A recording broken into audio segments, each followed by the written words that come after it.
बड़े शहर में रहना पुलकित का सपना था। आज वो सपना पूरा हो रहा है और पुलकित अपने नए अपार्टमेंट में शिफ्ट हो रहा है जो हैदराबाद शहर में है। पुलकित बनारस के एक छोटे से गांव से है। वो जानता था कि गांव में रहकर उसका सपना कभी पूरा नहीं हो पाता, एक एंटरटेनमेंट राइटर बनकर पेज 3 कवर करने का। इसीलिए वो अपने स्कूल के 2 बेस्ट फ्रेंड्स छवि और हर्षित, जो हैदराबाद में पिछले 6 सालों से बसे हुए हैं, उनकी मदद से उस शहर की एक फेमस एंटरटेनमेंट मैगजीन में राइटर की नौकरी और मनचाहा अपार्टमेंट पाने में सफल हो गया था। अरे पुलकित, क्या हुआ? कुछ नहीं यार, मैं आज बहुत खुश हूँ। अपने मॉम डैड की याद आ गई। How happy they would be if they see my apartment. अरे उन्हें भी बुला लेना यहाँ, एक बार सेटल तो हो जाओ। हाँ, बस एक बार और नीचे जाके आना है, उसके बाद सब सामान ऊपर आ जाएगा और हमारा काम खत्म। चल आजा। अरे छवि, तुम भी चलो, जल्दी सामान ले आते हैं, फिर आराम से बैठेंगे। लिफ्ट का दरवाजा खुलता है। पुलकित अपने हाथों में एक बॉक्स लेकर बाहर आता है और देखता है कि उसके अपार्टमेंट का सामने का दरवाजा खुला है। वो कमरे में जाता है और जैसे ही वो बॉक्स को एक दूसरे बॉक्स के ऊपर रखने लगता है, उसे एक यंग लेडी बैठी दिखाई देती है एक चेयर पर। उस लेडी ने बहुत ही अच्छे कपड़े पहने हुए हैं और वो रिमोट से टीवी चैनल्स को तेजी से बदल रही है। Hello miss, can I help you? वो लेडी पलट कर पुलकित की तरफ देखती है और फिर टीवी की तरफ सिर घुमा लेती है। पुलकित थोड़ा घबरा जाता है और लिफ्ट की तरफ जाता है। वो देखता है कि उसके दोस्त सारे बड़े बॉक्स लिफ्ट से निकाल रहे हैं। क्या यार, तुम एक ही बॉक्स लेके गए? हाँ यार, वो मुझे बहुत भारी था, लेकिन यार कुछ गड़बड़ है। कमरे में एक औरत है और उसने अच्छे कपड़े पहने हुए हैं। कहाँ? चल देखते हैं।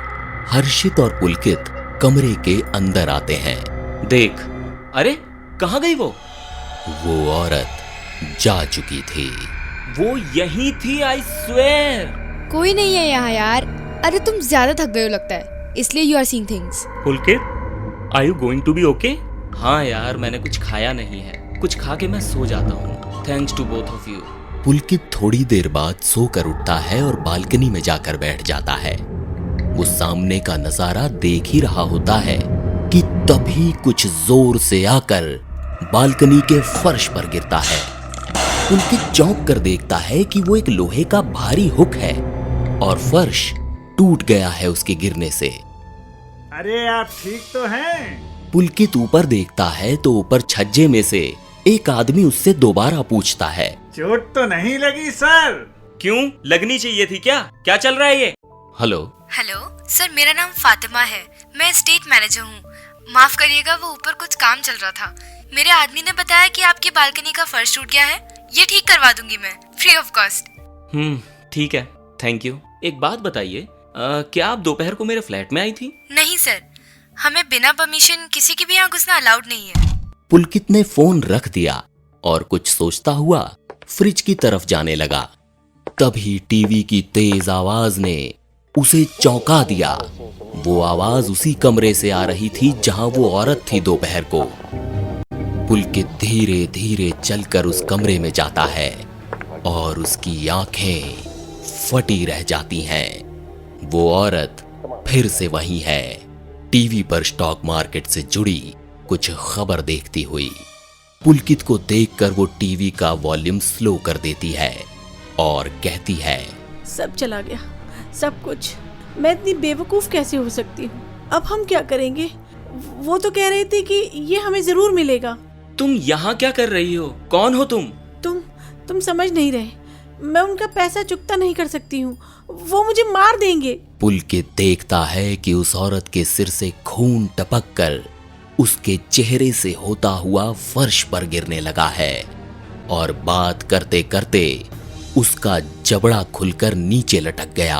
मेरे पास कुछ नहीं है, मुझे माफ कर दो राहुल, मुझे तुमको इसमें शामिल नहीं करना चाहिए था। वो औरत चलकर बालकनी की तरफ जाती है और पुलकित की तरफ देखकर कहती है, मुझे माफ कर दो राहुल, मैं तुमसे बहुत प्यार करती हूँ। और वो बालकनी से नीचे कूद जाती है।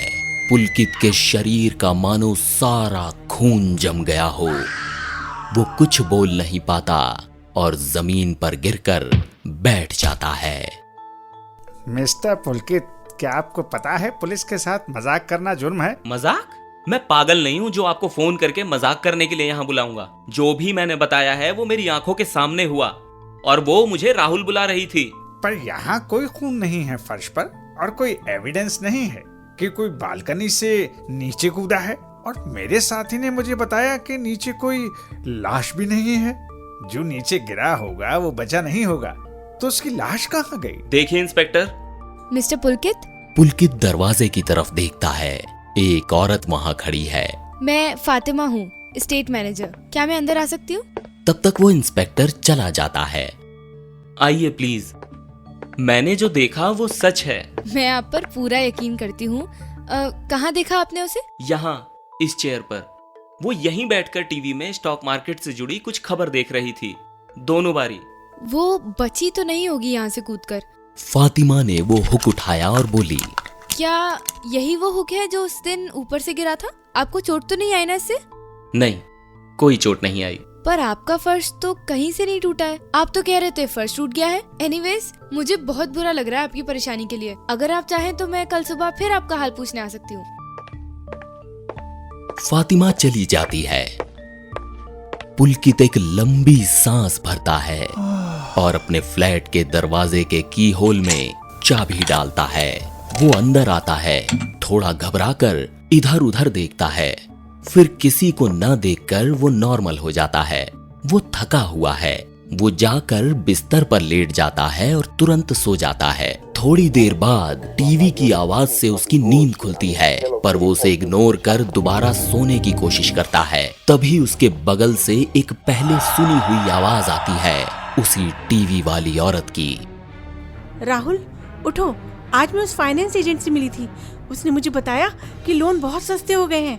अगर हम 70 लाख का लोन लेते हैं तो उस अपार्टमेंट के अगेंस्ट उसे सिक्योर करवा सकते हैं। राहुल, मेरी बात सुन रहे हो?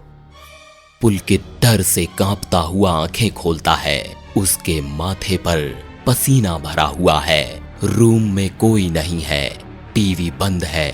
पुलकित उठकर किचन में जाता है और पानी की बोतल निकालकर जैसे ही पलटता है तो देखता है एक बूढ़ी औरत को नाइट गाउन पहने हुए।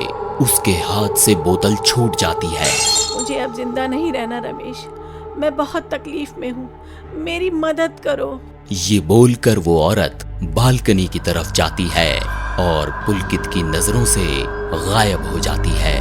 पुलकित भागकर बालकनी में जाता है, मगर वो औरत उसे नहीं दिखती। मुझे पता था वो यहाँ नहीं होगी। मैं कल ही इस फ्लैट को छोड़ देता हूँ, पर आज रात का क्या? मैं छवि को फोन करता हूँ और उससे पूछता हूँ कि क्या वो आज रात मेरे साथ यहाँ रुक सकती है। पुलकित छवि को फोन करता। ओ Chhavi, how glad I am to see you. अरे रहने दे, तेरी दोस्त हूँ, इतना तो कर सकती हूँ। पर बात क्या है? तूने मुझे यहाँ क्यों बुलाया? कोई परेशानी? हाँ यार, पर तुझे बताऊंगा ना तो तू हंसेगी। अरे बता ना। मुझे लगता है ये अपार्टमेंट हॉन्टेड है। व्हाट? तुझे क्या हो गया है? Are you losing your sanity? मैं सच बोल रहा हूँ। वो जो यंग लेडी मुझे उस दिन दिखी थी, वो मुझे फिर दिखी थी, और एक और दिन एक बूढ़ी औरत भी। तो फिर शुरू हो गया? Cut it out man. देख, मैं यही हूँ और अगर कुछ होता है तो मैं देख लूंगी, तू टेंशन मत ले। थैंक्स यार, पर तू मेरे साथ सोना। I mean, हाँ यार, तू बहुत टेंशन लेता है। चल खाना खाते हैं। छवि पुलकित के बगल में सो रही है बिस्तर पर। वो खर्राटे भर रही है, पर पुलकित जागा हुआ है। उठो राहुल, उठो रमेश। पुलकित उठता है और देखता है कि वो यंग लेडी उसके सिर के पास बैठी है और वो बूढ़ी औरत उसके पैर के पास। राहुल, हमने जिन शेयर्स पर पैसे लगाए थे वो बहुत अच्छा कर रहे हैं। अब हमें सिर्फ इंतजार करना है। मैंने बेहोश होने की दवा खा ली है, अब ज्यादा देर नहीं है। मुझसे बात करो प्लीज। पुलकित छवि को हाथ मारता है। छवि उठो, ये लोग यही हैं। उठो छवि, उठो। क्या है पुलकित? कौन है यहाँ? मुझे तो कोई नहीं दिख रहा। लगता है तुमने कोई बुरा सपना देखा है। तुम सो जाओ, ठीक हो जाएगा सब। पुलकित डरते डरते सो जाता है। अगले दिन पुलकित की आंख खुलती है।